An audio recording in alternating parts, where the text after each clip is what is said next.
Accounting ratio का illustration number 17 start करेंगे। क्या लिखा हुआ है? Current ratio of a company is 2:1। Company का आपको करेंट रेशियो दिया हुआ है। State giving reason which of the following will improve, reduce और नॉट चेंज द रेशियो। ठीक है, इन कारण से बताना है कौन सा इंप्रूव होगा, रिड्यूस होगा या फिर रेशियो चेंज नहीं होगा। ठीक है, पहले क्या है? रिडम्पशन ऑफ डिबेंचर, इसको आप कर लो पहली बात इंपॉर्टेंट। दूसरा purchase of loose, okay. Sale of fix asset, इसको भी कर लो इंपॉर्टेंट। बताता हूँ ना सब कुछ, don't worry. Sale of fix second cash, receipt of cheque from debtor, ये भी कर लो इंपॉर्टेंट। डेटर ठीक है, ये ठीक है। चलो देखते हैं क्या लिखा हुआ है। रिडम्पशन ऑफ डिबेंचर, देखो क्या होता है जब डिबेंचर, मान लो डिबेंचर हमने इशू किया था 5 साल के लिए। ठीक, अब मान लो हमको उसका देखो 5 साल के लिए इशू किया था। अब एक समय तो ऐसा आएगा ना कि जब हमको रिडीम करना पड़ेगा, है ना। जब मान लो कि 1 साल बचा हुआ है कि भैया हमको 1 साल के अंदर अंदर डिबेंचर को रिडीम करना पड़ेगा, तो इस केस में आपका शेड्यूल 3 क्या बोलता है कि इसको आप कहाँ भेज दो? आप इसको भेज दो करेंट लायबिलिटी में। पहले 5 साल का था तो वो था नॉन करेंट लायबिलिटी में, है ना, नॉन करेंट लायबिलिटी में। अब जब 1 साल का पीरियड बचा हुआ है, जब हमको विदिन 1 ईयर में रिडीम करना है तो भेज दो उसको करेंट लायबिलिटी में। ठीक है, इसका मतलब ये होता है। क्लियर हुआ यहाँ तक? अब देखो अपन आगे बढ़ते हैं। हमको यहाँ पर रेशियो क्या दिया हुआ है? 2:1, यानी current asset by current liability. ये रेशियो दिया हुआ है 2 लाख बाय 1 लाख। अब क्या बोल रहा है? Redemption of debenture. अब हम डिबेंचर का रिडम्पशन करेंगे, तो जब रिडम्पशन करने की बारी आई थी, यानी जब 1 साल बचा हुआ था, वो कहाँ शामिल हो चुका था? करेंट लायबिलिटी में शामिल हो चुका था। तो शामिल हो चुका था तो यहाँ पर पेमेंट करेंगे तो क्या हो जाएगा? करेंट लायबिलिटी हो जाएगी कम, और पेमेंट करेंगे तो कैश में से भी क्या हो जाएगा? माइनस।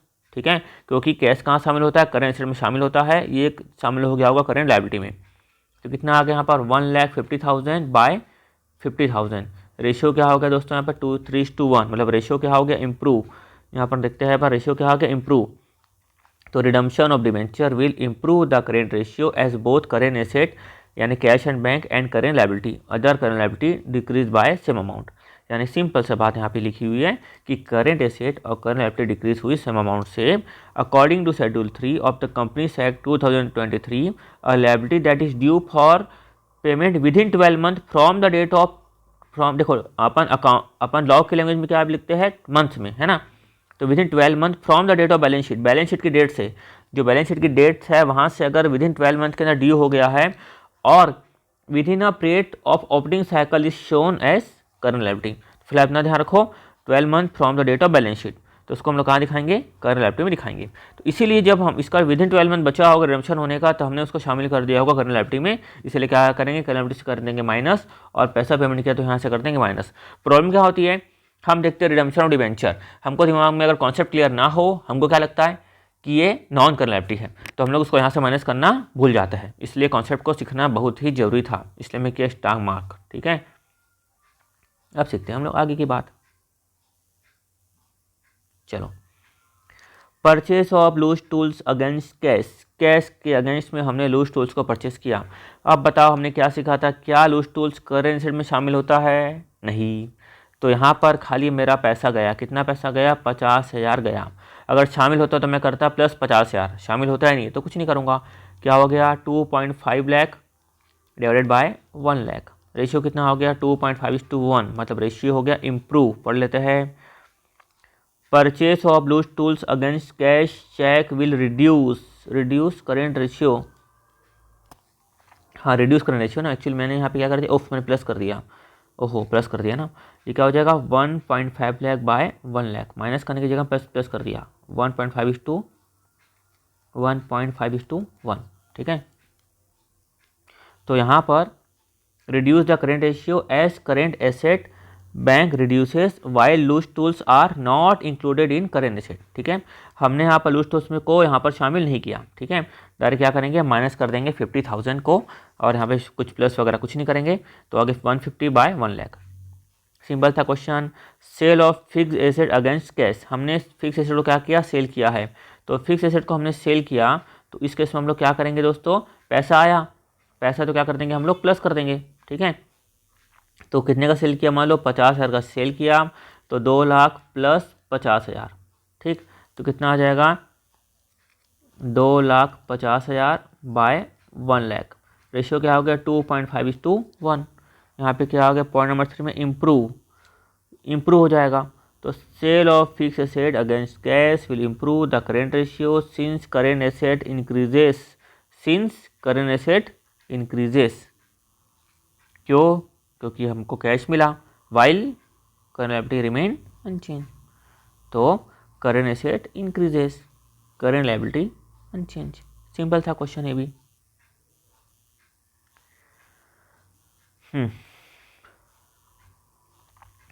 फिर क्या लिखा हुआ है? Receipt of cheque from a debtor, है ना। तो ये दोनों बात हो रही करेंट एसेट की, क्योंकि हमको जब डेटर से पैसा मिलेगा तो करेंट एसेट में क्या शामिल होगा? डेटर भी शामिल होगा, है ना।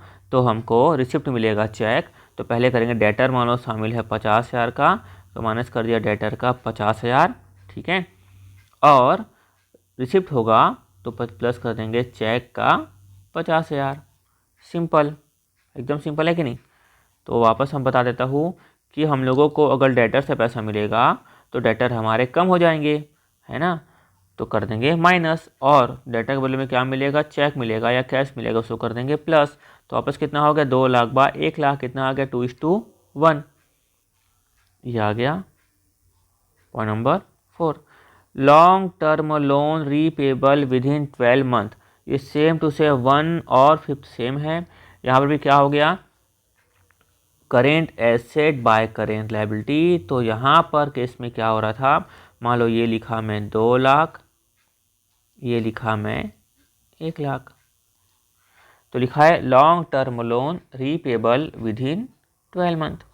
तो अब लॉन्ग टर्म जो लोन है वो कहाँ शामिल हो जाएगा? करेंट लायबिलिटी में शामिल हो जाएगा, क्योंकि ऐसा कोई भी लोन जिसको हम लोग को विद इन 12 मंथ में पे करना होता है हम शामिल करेंगे करेंट लायबिलिटी में, ठीक है। सिंपल है यहाँ तक एकदम। तो सेम टू सेम ऐसे ट्रीटमेंट होगा जैसे पिछले क्वेश्चन में था। तो long term loan repayable within 12 month will reduces the current ratio because it is current liability and current liability increases and current asset remain change. Same to same ऐसा ही होगा, ठीक है। तो हम लोग क्या करेंगे? जब भी जो लॉन्ग टर्म लोन होगा रिपेबल होगा विद इन 12 मंथ में, तो हम लोग क्या करेंगे? रिपेबल है ना, पेमेंट तो नहीं किया, रिपेबल है, तो क्या करेंगे? मान लो 50,000 का था तो कर देंगे 50,000 यहाँ पर प्लस, कितना हो गया यहाँ पर? 2 लाख। ये तो चेंज होगा नहीं, है ना। मतलब अल्टीमेटली क्या हो रहा था? हमको 5 साल बाद पे करना था, फिर आया 4 साल, फिर आया 3 साल, फिर आया 2 साल, फिर आया 1 साल, मतलब 12 मंथ का ऐसा हिस्सा आ गया कि हमको विद इन 12 मंथ में पे करना ही पड़ेगा। तो हमको क्या करना है? उसको करेंट लायबिलिटी में शामिल करना है। तो ठीक है, कर दो शामिल, ये बोल रहा है। तो 2 लाख बाय 1,50,000, इसका रेशियो कितना हो जाएगा? 1.33:1। तो यहाँ पर कौन सा था पॉइंट? 5th, एंड अभी पढ़े थे अपन रिड्यूसेस क्या हो जाएगा? Current ratio. Point number 6, included in trade payable वास अ बिल्स पेबल 9,000। ये जो ट्रेड पेबल में एक बिल शामिल था 9,000 का, विच वास मेड ऑन मैच्योरिटी, उसका मैच्योरिटी में पेमेंट किया गया, उसका मैच्योरिटी में क्या किया गया? पेमेंट किया गया। तो ठीक है ना, कर दो पेमेंट। तो यहाँ पर हम पेमेंट कर देते हैं। तो देखो पेमेंट किया, कितने का किया पेमेंट? 9,000 का किया पेमेंट। तो करेंट एसेट क्या हो जाएगी? कम, और करेंट लायबिलिटी क्या हो जाएगी? कम। ये हो गया हमारा 1,91,000, ये हो गया 91,000। तो क्या हो जाएगा?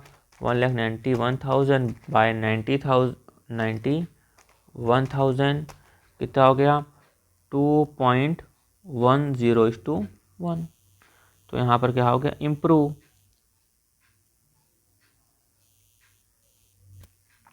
ये आ गया हमारा improve. Bills payable met on maturity reduces a current liability. ये हमारा करेंट लायबिलिटी क्या हो गई? रिड्यूसेस हो गई, ठीक है। फिर क्या लिखा? And also current asset by same amount, और करेंट एसेट को हमने क्या कर दिया? रिड्यूस कर दिया सेम अमाउंट से, ठीक है। फिर क्या लिखा? Hence current ratio will increase. Simple था एकदम। तो आपको ध्यान रखना कहाँ पर 1 अच्छा पॉइंट था, 2 भी अच्छा पॉइंट था, और यहाँ पर 5 भी अच्छा पॉइंट था, ठीक है। अगर इसमें कुछ इंग्लिश में प्रॉब्लम हो रही होगी तो फिर ये भी इसको स्टॉप कर सकते हो।